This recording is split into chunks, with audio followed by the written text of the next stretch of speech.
All right, good afternoon, everyone, and welcome to our second Wheelhouse Talk of the academic year. Today, we have a really interesting treat because we have some Cook Leadership Academy fellows, well, alumni now.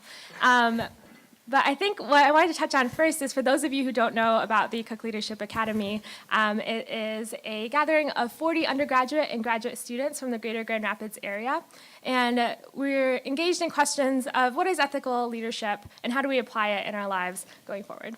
And so I was actually asking Kathy, how long has the Cook Leadership Academy been around, right, seeing as we have alumni? And I think she told me a really interesting story that when the Hounstein Center started, Gleaves actually rounded up the student assistants in the office, and they became essentially the first Cook Leadership class and the pilot team. And so as we move forward today, obviously it's grown a lot in size. There are now 40 fellows, and we've come face to face with a lot of world leaders and also local leaders in our community. And I think especially as a fellow myself, having the opportunity to listen to talks from or Madeline Albright and thinking about that, I think those talks are really, really humbling. But I think what's really special today is that I'm sure we'll all be humbled by the stories that they have to share as well. But also I hope really excited about the opportunities that are out there for us in the immediate future, right? What kind of leadership can we exhibit just in the next few years as we graduate and move on into our careers? And so Dana, who's over here, we'll give you guys a little bit more information about our speakers today.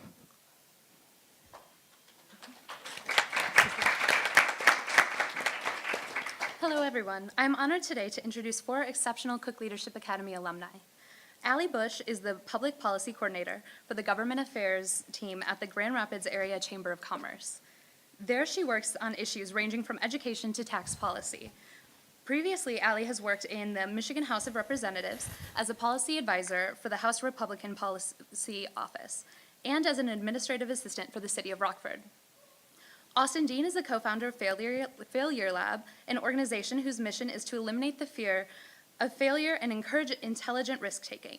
He is currently the Director of Business Operations at the Grand Rapids Current, where he develops company valuations.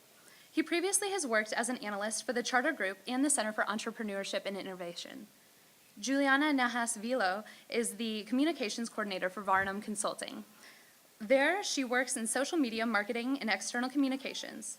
Previously, Juliana has served as a board member of the Heartside Business Association, and she has worked for Tiger Studios on marketing and social impact projects. Selma Tucker is the Director of Marketing and Communications Division at Public Sector Consultants, which is responsible for strategic direction, branding, creative design, graphics, and corporate communications across the firm. Previously, Tucker has worked in public service for the City of Grand Rapids, doing work in urban service delivery and special projects throughout the organization. It is clear that these 4 have exemplified their leadership skills not only in the workplace but also in their communities at large. And hearing how much they've already accomplished in their young careers is definitely an inspiration for a fellow. That being said, thank you all for being here, and I'd like to turn over the mic to Nathan.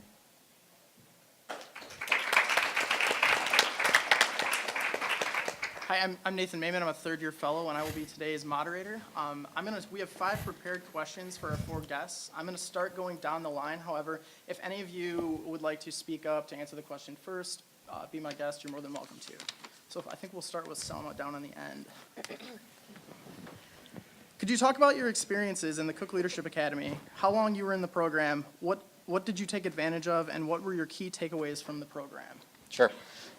So first off, thanks for having me. It's sort of strange being up here with my friends, frankly. I mean, these are people that I've enjoyed many a beer with and many great meals. It's cool to interact with these folks in a professional setting.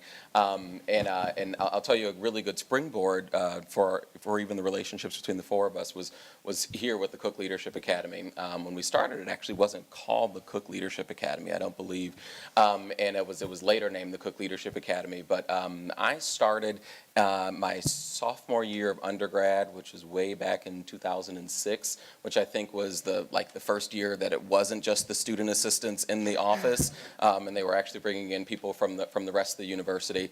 But it was a really, I'll be frank with you, a really transformative time for me, and it was a really important part of my undergraduate career because it allowed me a really great platform to ask great questions, to interact with leaders from a diverse skill set all around the country, not just ones that were local to Grand Rapids, but ones that were doing wonderful things. You know, I remember a great talk with H.W. Brands. I remember, just wonderful talks with scholars and really influential people that were really important in my formative years in undergrad. So there's so much that can be done at the Cook Leadership Academy, and there's so much programming that you can take advantage of.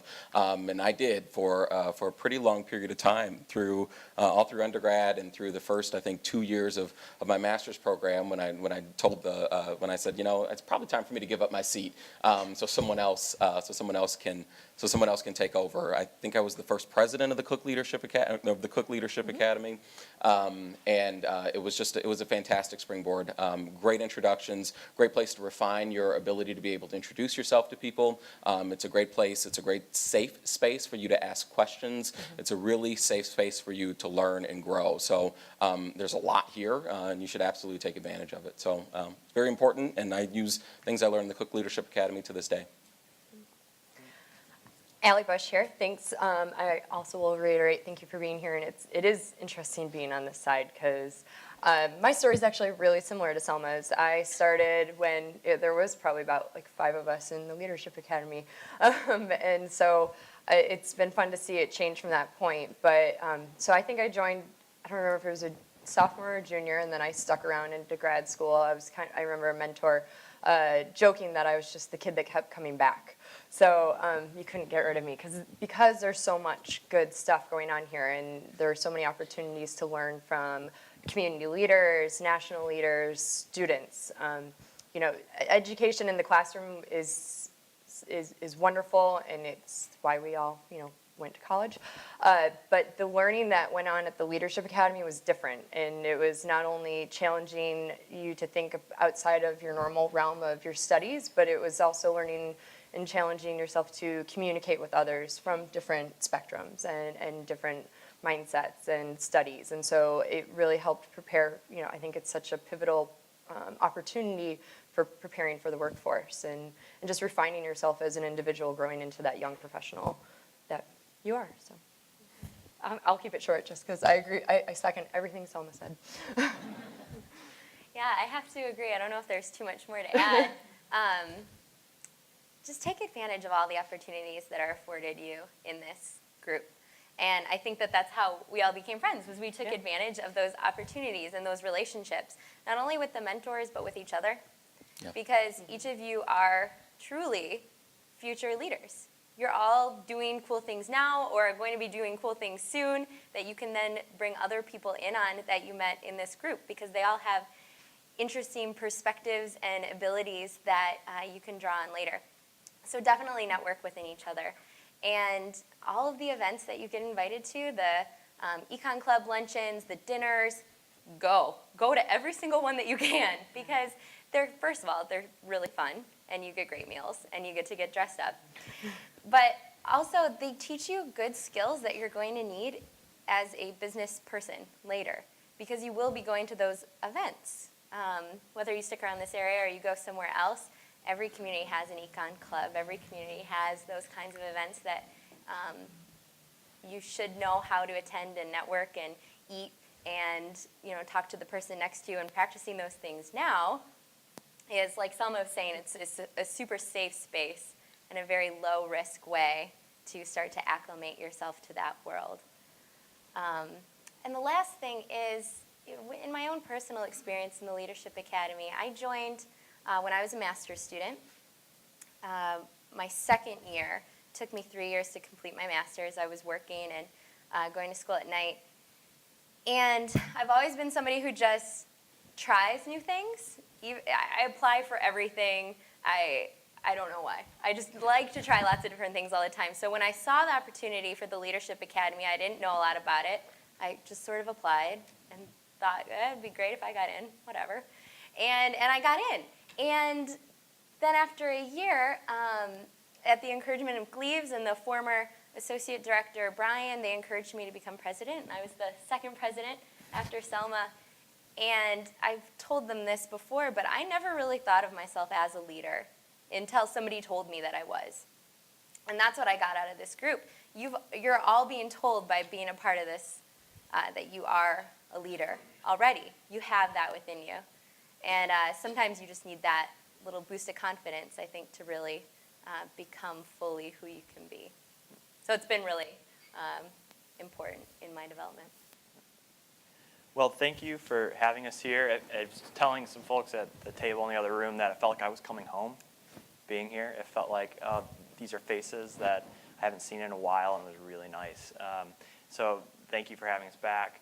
For me personally, probably the youngest member of the group up here was the most recent president, before the group that you currently see here. I think the thing I'd like to add to what everyone has said is that the people that you're sitting next to now, hopefully you build those friendships up. My current business partner I met as a fellow here in the Cook Leadership Academy. I've met all of these three people up here through the Cook Leadership Academy. We continue to do projects in the business community as a team, as friends, as colleagues. So you are going to move out of here and be doing great things, and these are the people that you're going to lean on and say, oh, I know that this individual has a background here, or I love and know that I can work with this person, so let's reconnect. So keep that in mind, forge those relationships now, and I think they'll blossom as you move out. Allie, the next question will begin with you. We would like to hear about your journey of what you would like to be when you grow up. What did you want to do in high school? What did you end up majoring in during college? What did you end up doing after graduation? How has this journey changed, and what are your goals or ideas for the future? Okay. Can of worms, ready? I went to college thinking, I actually came to Grand Valley thinking I would leave after a year and try and get into art school, and because my grandiose vision when I graduated high school was to become an interior designer of yachts. It's what I had dreamed about when I was a kid. I was obsessed with boats. And then I came to college, and I fell in love with the history department here, and so my undergrad is in history and public administration, and then I immediately went into my master's in public administration, worked at the city of Rockford for about a year and a half, and then there was an opening in the legislature for a policy advisor, or there were a few openings, and so I applied to be a policy advisor and cover local government issues, so I was able to take not only my studies and that work experience and move that into my role as a policy advisor, which was something I had never dreamed about doing, but it was just something that kind of happened. And I loved it. It was a great job, but I missed Grand Rapids, and I will say this probably until the day I die. I work at the Chamber of Commerce now, and it's a perfect blend of my previous two jobs. I get my policy kicks because part of my job is to advocate for our members and the issue areas that I cover, but then what I had missed was from my time at the city was being involved with the community and really just being an active citizen and working with others and seeing, making a difference within, your backyard, and it's been fun. So so the job has kind of changed a little bit. I thought when I was a history major I would go and be a professor. But what I learned from that was that I was not going to be learning 5 languages to write a thesis. But I like to write and I like to analyze, which then led to the policy advisor role. And then I realized I talk a lot and I like working with others. So then I wanted to get back to the community. So while the transition's been a little different, not what I ever dreamed of, I think that every opportunity I had, I learned something. You learn from the bad. You learn from the good. It's tough when you first graduate. And you're trying to find your way in the world. And your first job may not be the ideal job, but I guarantee you're going to learn something, and it will lead you to your next role and so forth. So just be open and have fun. Enjoy the ride. I totally agree with Allie. I think most paths are kind of windy, but you need to take things from every job and learn from them. I'm going to start a little further back. Growing up, I wanted to be a geologist, and I still have a weird love of rocks. I do. I have a huge rock collection that I don't really talk about very often. Yeah. No, you don't. I think they're beautiful. Yeah. Even we just went on vacation. I was pointing out different rocks to my husband. I'm like, we went to this volcanic area. I'm like, oh, look, there's some pumice, and there's some. So I thought for most of my life that I was going to be some kind of geologist or something along those lines. And in high school, though, I've always played the harp since I was a little girl, and I still play now. And so I entered Grand Valley as part of the music department. And I thought I would be a professional harpist. And just before I started school, though, I thought maybe I wanted to be a journalist instead and be like a news anchor.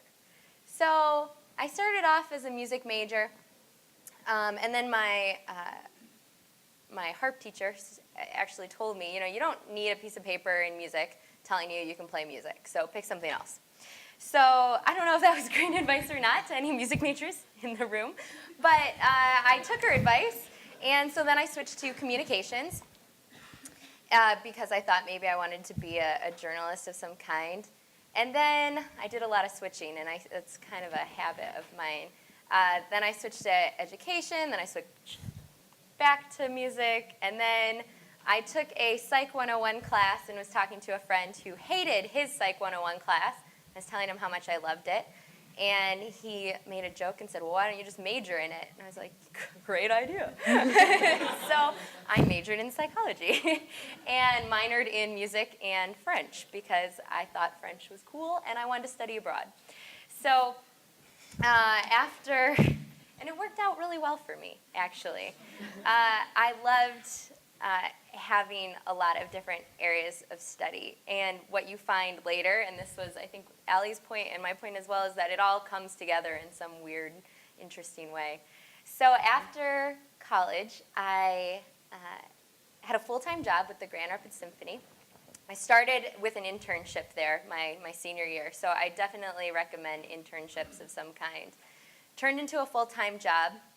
But a few months before graduation, I had applied to teach English abroad in France. So I had accepted my full-time job, was working through the summer, and then found out I was accepted to this program that would allow me to go to France for a year. So I quit my job and moved to France. And I did that for a year and found out how difficult it is to be a teacher. So I really commend anyone who's in education. It's super challenging, and I was very unprepared. But it was a lot of fun. And then I thought during that time maybe I wanted to continue on down an educational path, maybe get a PhD in psychology. And I was rejected a bunch of times from a bunch of schools. And I applied a few different times and still couldn't get in. And so I took that as a sign that maybe this isn't what I should be doing. So I decided to return to Grand Valley and get a master's in public and nonprofit administration.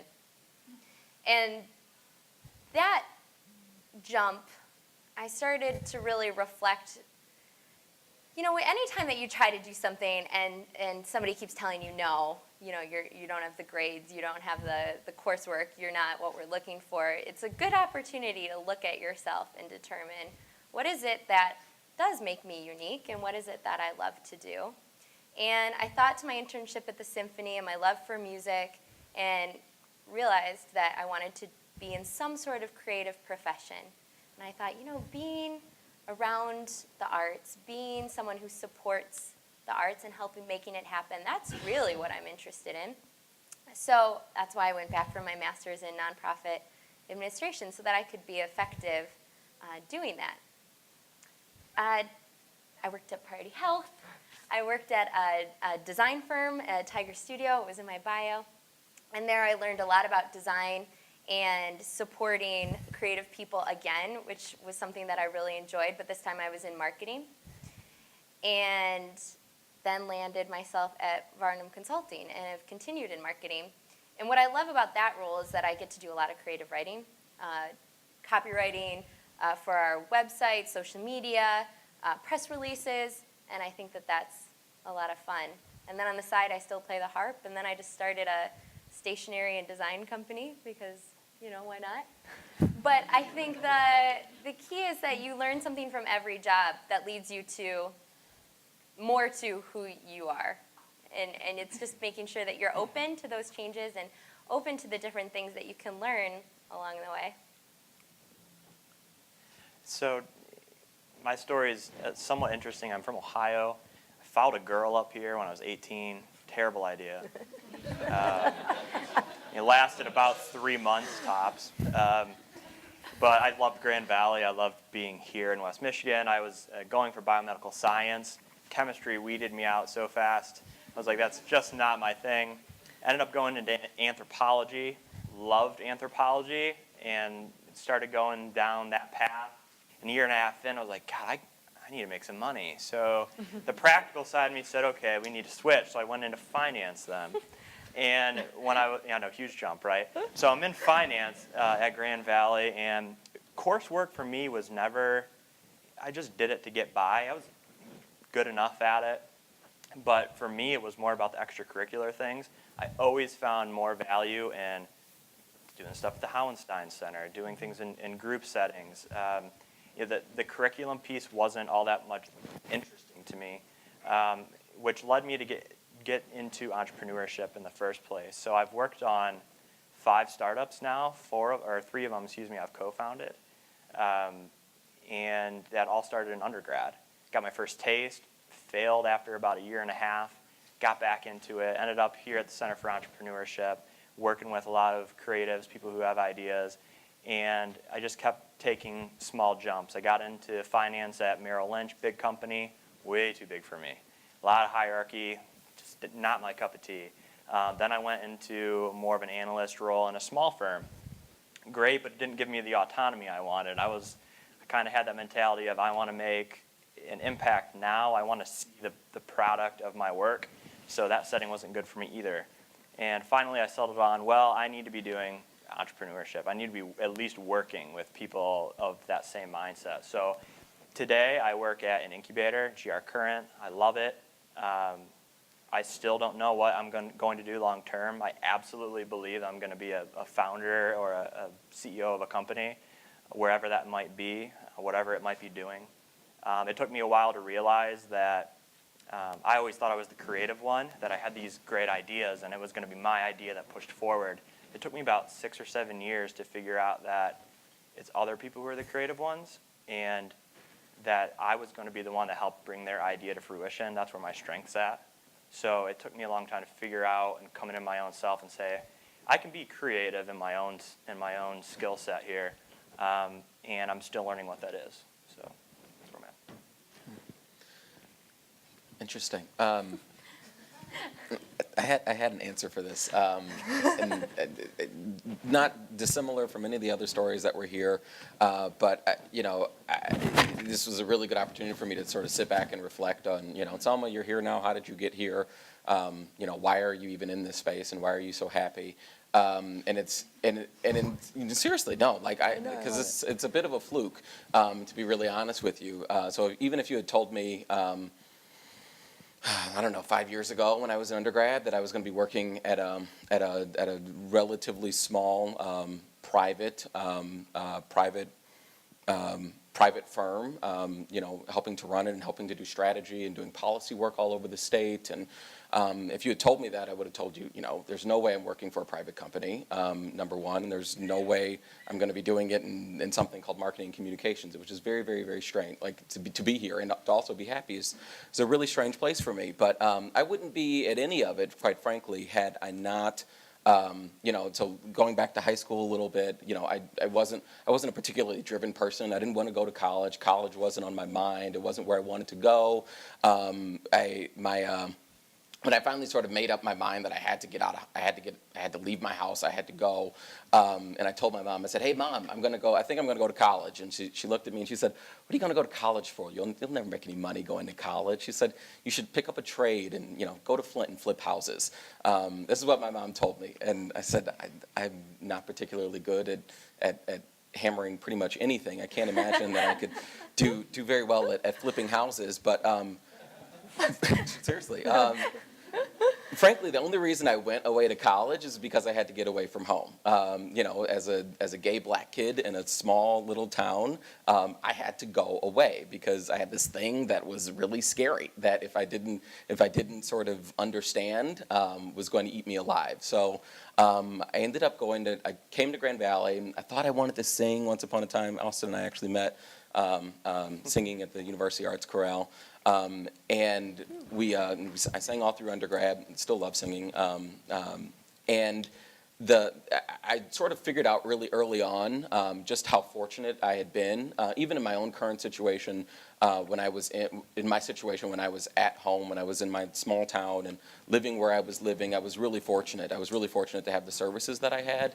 And I look back on that time and I say, you know, what separates me from so many of the other people in my family who didn't do nearly as well as I have done is the fact that I had a pretty good infrastructure around me. I went to a decent school, wasn't a great school, wasn't an amazing school. We didn't have big screen TVs or giant pools. It was 500 kids, very rural, but there were great teachers there. It was a decent, solid education. The bottom had not fallen out from underneath it. And it was here that I realized that I wanted to help people like me do well. And that's when I realized that public service was where I needed to go. I needed to spend my time and my talents and my energy in public service. And so I went on the city management path, thought I wanted to be a city manager, still think in some ways I want to do what city managers do, but I found a different platform to do that in. I see Kurt Kimball here, a very strong mentor of mine and friend. When I was working at the city of Grand Rapids, frankly, sort of living my raison d'etre. I was doing what I was supposed to do. I had a great job, had great sort of upward mobility. It was all working out the way that I was supposed to. I was doing really, really well at the city of Grand Rapids, and I was just open to an opportunity to do public service from a different perspective, from a different vantage point, and I was open to that opportunity, and I'm thrilled about it. You know, like it was a risk. I jumped. I did it. I love it, and I wouldn't be here if I hadn't taken that risk. So, you know, I would tell you to absolutely take risks, but you need to understand why you're taking that risk and what you eventually want to do. I know that I can't help people sell checking accounts. That's something I can't do. But I can help people move public policy forward. I can help people do really great work in urban areas. So I have to be really close to that, and that's always sort of what gets me out of bed in the morning. And as long as I understand that that's what I'm doing, you know, I'm going to do well. So that's what I've learned about myself. And you know, starting out from being a singer to once wanting to be a communications person, as a journalist, and then wanting to be a city manager, and now working at a private firm doing policy work all around the state is it's just a really, really rewarding space to be in. So. Thank you. Question number 3. What do you think emerging leaders need in the workplace coming out of college? What should they start doing now? I feel like this is the first tough question. I think this is one we've talked about for the longest. Yeah, I think that coming out of college, I think Selma made a really nice point right just a minute ago, that you need to know why you're doing what you're doing and to look at yourself and understand that. And I think if you can do that, you can be most effective as a leader, because you can find what gets you up in the morning. You can find what excites you about your work or about where you're volunteering. And I think, a big point, we're stressing a lot today our careers and where we work, but there's a lot outside of work too, where you can show your leadership. So I think that that it's important to understand that work isn't the end-all, be-all, and that you can be a great leader somewhere else, and you can find your passion outside of work as well. And that, I think, is a big shift of when you're in college, because you're studying so hard and spending so much money to get your dream job. Like when I was studying psychology and I wanted to be a PhD in psychology and work at a university, that was my dream job then. And I was working so hard towards that, and it never occurred to me that there might be something outside of work that could make me equally happy. And that's why I do a lot of different kinds of things. That's why I have work, but I also have music, and I also have this company I just started, and I volunteer. And that's, I think, a shift that you need to be prepared for. And I think that you need to start thinking about that now. What is it that you are going to love about your job, and what is it that you can do outside of your job that will bring you satisfaction? Good. Thanks. I was just talking with Singy before this and asking about what projects she was working on. And in the entrepreneurship space, we look at teams and what skill set you bring to the table. And I found out through not only graduate school but undergrad that I didn't walk away with too many tangible skill sets. You couldn't just throw me in a room and I had a skill set that I could take care of a situation in terms of maybe it's accounting, maybe it's finance, whatever it may be. You had to learn those things on the job. And so I started thinking, well, what are ways to gain skill sets that are in need in the marketplace? Because a lot of us are going to, particularly you guys, are going to come out of school, and we all know the job market's tough, right? The unemployment rate for young people is extremely high. I think it's 20% or more. That's daunting. So how do you make yourselves more marketable?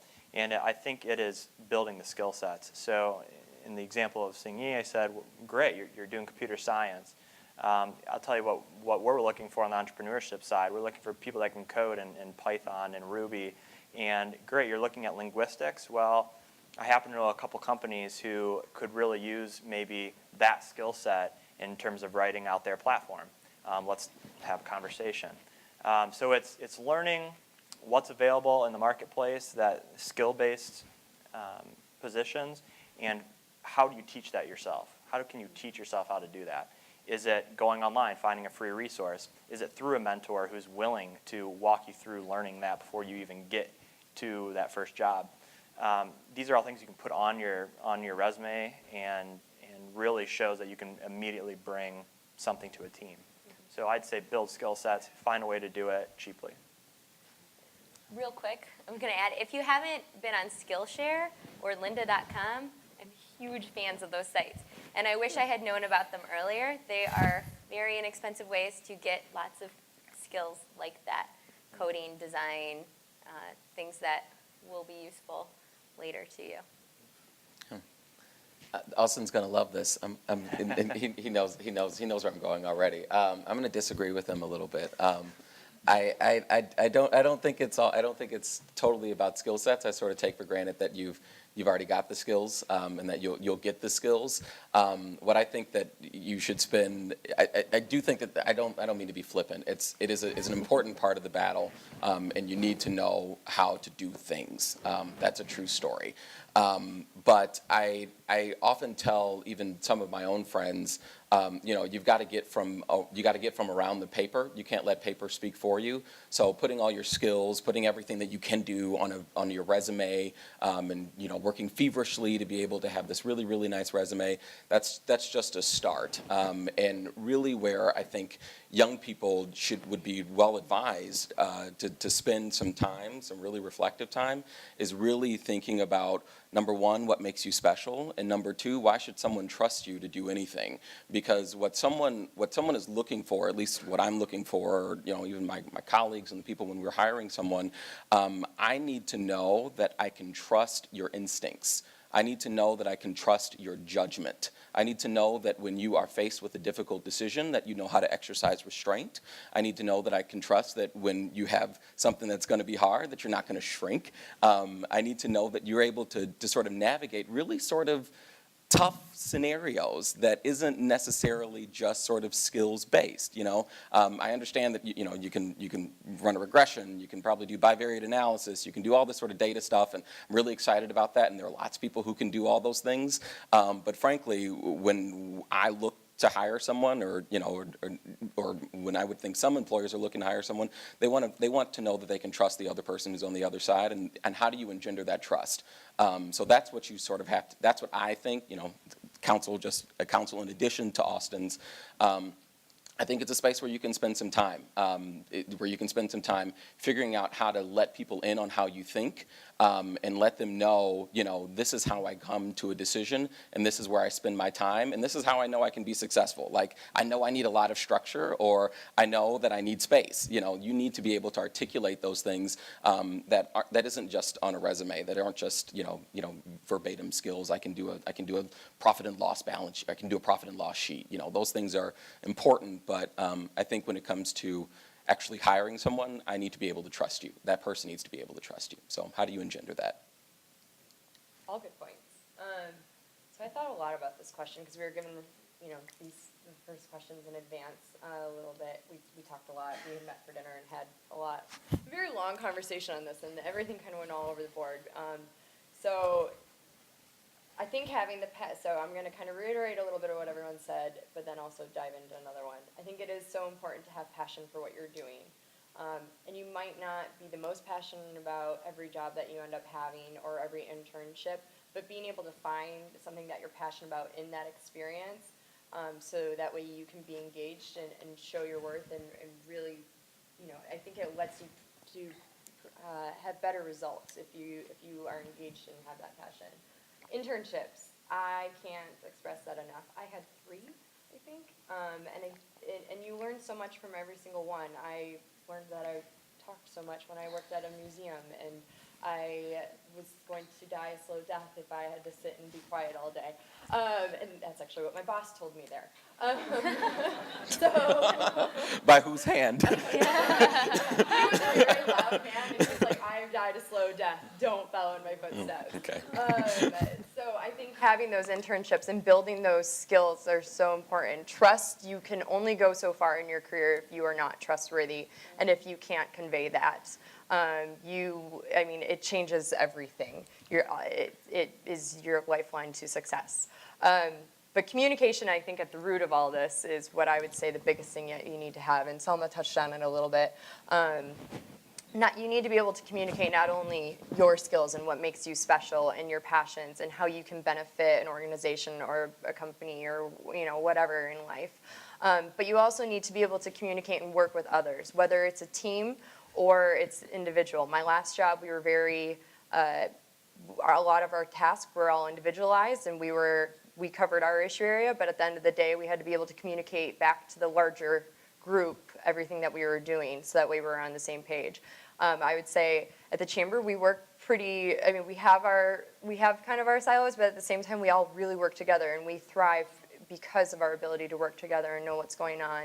And so it's in communications and emails, being able to convey something that may be a little bit more uncomfortable in an email or face-to-face, all those skills, developing that, and yeah, I think it's very important, and I think that's probably the biggest thing that you learn when you get out into the workplace. It's easy to write a paper in college, but things change in the workplace, and it's a little different than that. So working on, keeping everybody informed, but also getting the job done. It's big. So. Thank you. Question number 4. Have you confronted a failure or a mistake on the job, and how was it solved? It's a good question. You would be first on this one, Austin, wouldn't you? Yeah.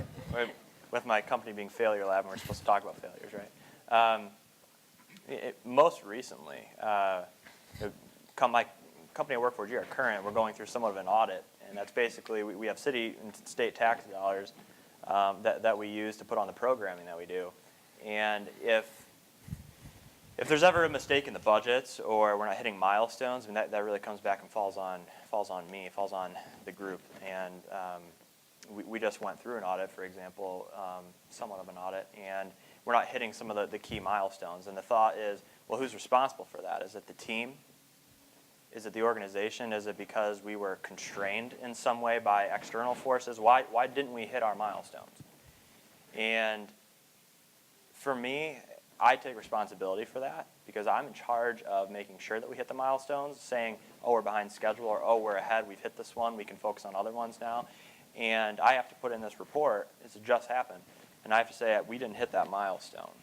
And that's my fault because I was responsible for letting the team know that we were behind, and it didn't go through. So once again, comes back to communication, comes back to knowing what constraints you're working with, and making sure you execute. Execution is everything, in my opinion. So. Failure. So the most nervous part of my life was like my senior year of undergrad, trying to figure out, actually just trying to make a decision. What am I going to do after undergrad? What decision am I going to make? I applied for not too dissimilar from Juliana, I applied for this big swanky program in California or something like that. That was something in between working and academic life, and I didn't get in. I worked really, really hard at it, and I didn't get in. And it was, frankly, it was really tough because, to be honest, and this will sound much worse than what it is. To that point, no one had ever told me no. I had never been told, Selma, you're not good enough to do this. And what I had to take away from that, frankly, failure, because it was something I really wanted to do, and I felt that I could be successful at it. What I had to take away from that was just because one path closes doesn't mean that you can't make another one. And that's exactly what I had to do. So I could have either, gotten really small and shrank and just sort of gone away from it altogether. But I said, you know what, I'm gonna create my own program in my own way. There are certain skills that I wanted to get from this particular experience, and I'm going to find out a different way to get that done. But it was tough. It was really difficult. I'm making sort of light of it now, but I'll tell you then it was very serious. It was really, really serious because I thought, oh God, maybe I can't do this. Maybe I don't have the chops to get this done. And it was incredibly difficult, but your job is to figure out how to, as cliche as it is, how to get back up on that horse. So. Oh, so failures. You have so many failures over time, and whether they're small or big. I had one at my last job. Part of my job as a policy advisor, I had a couple committees that I covered. My job was to work with the chairs of those committees and shepherd bills through the legislative process, but part of it was a budget. So I had a budget, it had 6 state departments under it, so there's a lot going on. The budget process in the state moves pretty quickly. There was a lot. So the first year in the job, or my first budget cycle, there was a piece of boilerplate that the Senate wanted to add, and since I worked with the House, we talked about it, and I was informed that it was bad. So we rejected it. And that's how the budget passed. The next year, things were crazy again. There was a lot going on, and the issue was brought up again. And my chair, on paper, it seemed pretty harmless. My chair was like, well, I can give this one to the Senate. And I wasn't paying close attention to it. And I let the chair, I didn't advise the chair of the otherwise. So it was about to go into the budget until about 4 hours before the bill was being printed, and the House and the Senate were gonna vote on it and put it into law. And my superiors caught it, and it would have been a $40,000 mistake. For like a $2 billion budget, seems pretty harmless, but it's not. And so after, so they caught it in time. Everything was changed. Everything was fine in the end. But afterwards, I had a very, very scary sit down with my bosses. And it was basically, okay, so this mistake happened. We were able to catch it, but what did you learn from this? And, I think one of the big things is that there are going to be times at any point in your career where there's going to be a lot going on. And especially, I think part of the reason I didn't pipe up was, one, it was very busy, and 2, I was a little scared because telling somebody that, no, you're wrong it's sometimes intimidating to do. But in the end, I think slowing down and taking a deep breath, always double checking things before they go out, looking at those details. No matter how fast things are moving, you need to pay attention to those details. And my coworker Josh is here, and he learned a saying when he was in the Army, and I just heard this at our chamber staff meeting. We do leadership talks where everybody has to talk about stuff, and one of our coworkers learned this from Josh, and I so wish somebody had said this to me when I was a kid. And I'm probably going to slaughter it, so Josh can tell me if I'm wrong. But it's slow is smooth and smooth is good. Fast! Because if you do things right if you take your time and you do it right the first time, it's going to go much faster than if you have to go back and pick up your mistakes. And that's what I would say my biggest mistake was. So as everybody was talking, I was trying to decide. I had a little failure that I could talk about where it was just like an error on something similar to yours, not a $40,000 mistake, but still an embarrassing. We were sending out an invitation to hundreds of clients. I was in charge of the invitation, and I got like a bunch of stuff wrong. The date was wrong, the location was wrong. I mean, it was a disaster. Went out to everybody. Nobody caught it until it was already out. And so I learned two things. One, check your work. Just check it. Check it a bunch of times. And if you're not good at checking it, like I'm not, have someone else check it for you. So you check it, and then ask them to check it, and then you check it again, and then it can go out. So just know that about yourself. And I think that's kind of a theme that keeps coming up in every question is know yourself.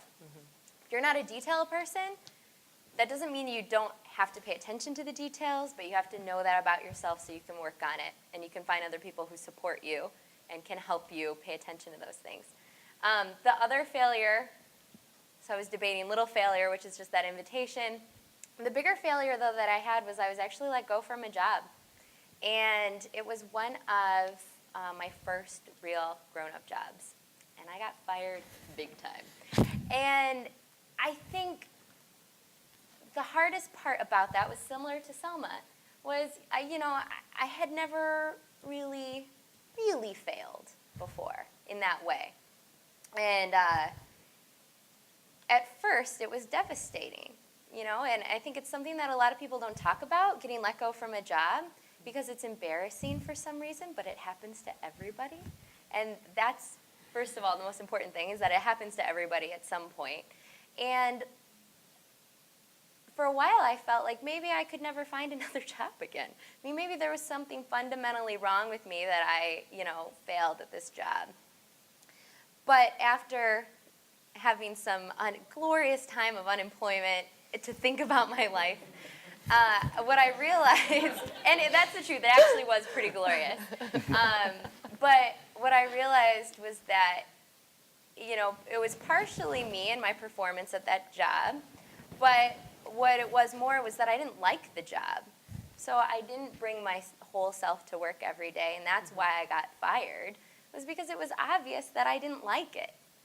And if you know that about yourself before you accept a certain kind of job, you will be much better off. So, of course, getting a job is super important. You don't want to be unemployed coming out of school. But you have to know the cost and benefit of every job that you take. Is the experience of having that position going to be enough if you don't like the kind of work? Is the pay going to make up for the work if you don't like it? Or if you aren't getting paid very well, is it your passion?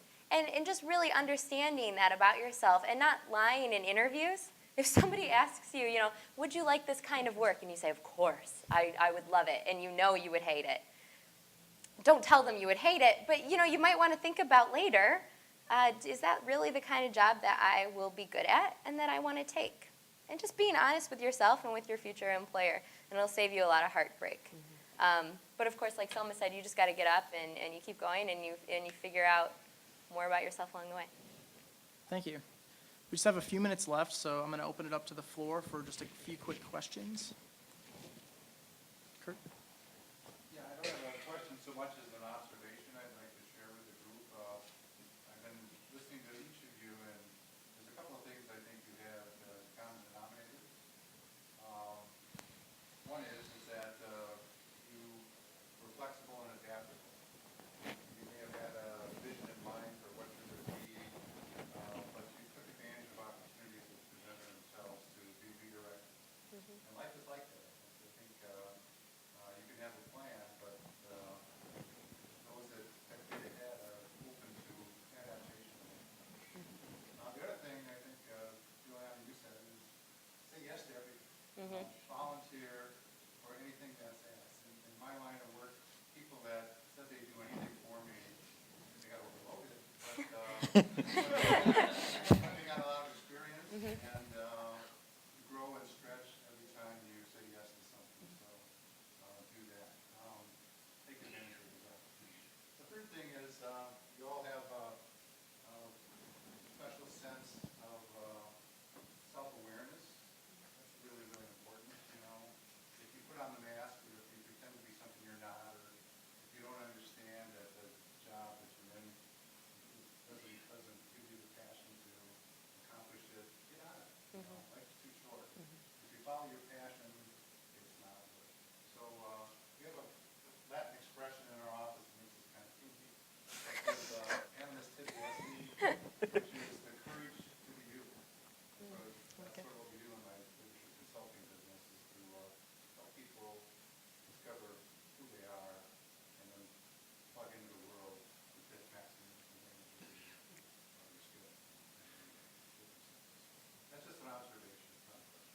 Thank you, Kurt. Yeah, thanks.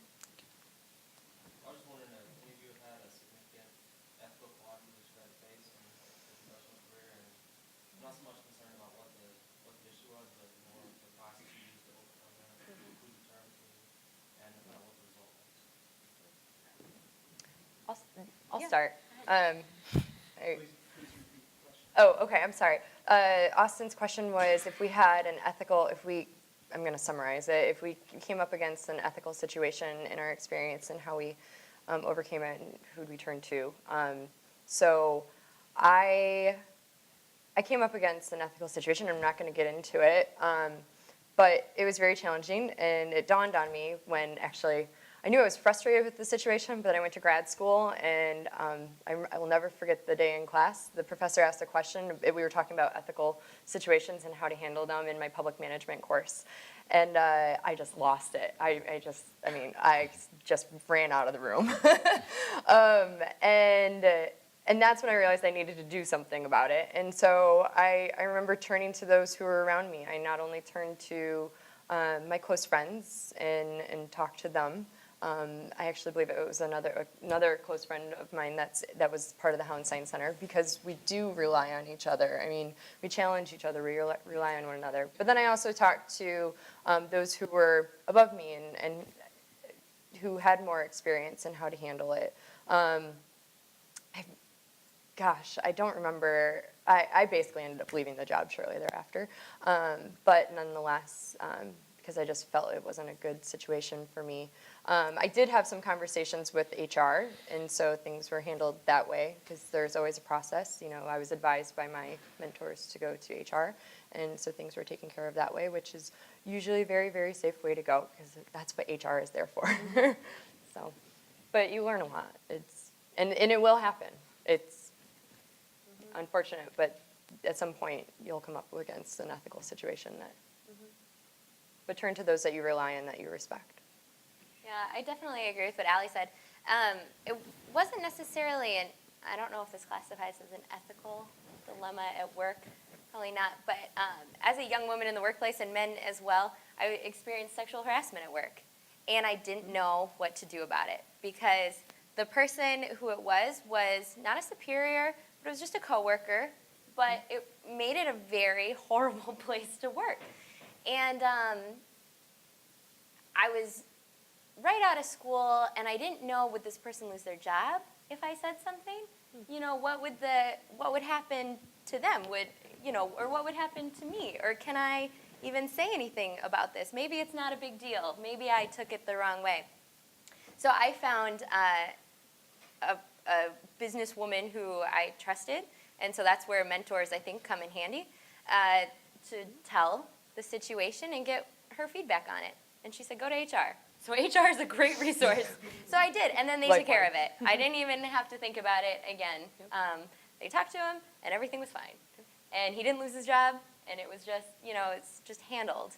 And so always find someone to talk to if you're unsure, and go to your HR department every time, because they know what to do, and they'll keep it confidential. Yeah. Talk to your mentor. Yeah. Take another question unless there's something. No, I think they have to close. Yep, I think we're going to have to close up. Let's give our panelists one more round of applause.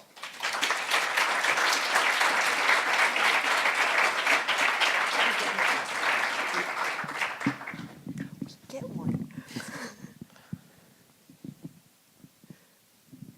Well, you have to realize, I saw these four outstanding human beings when they were just starting at the Cook Leadership Academy years ago.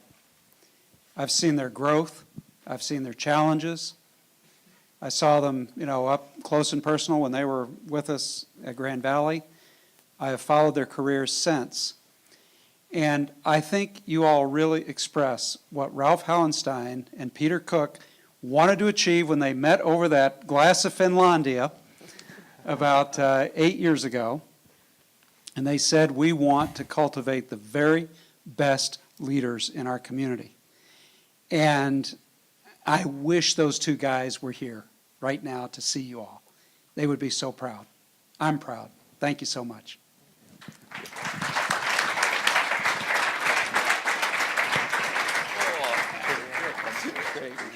Thank you for coming this afternoon. We look forward to seeing you at the Wheelhouse Talk next month.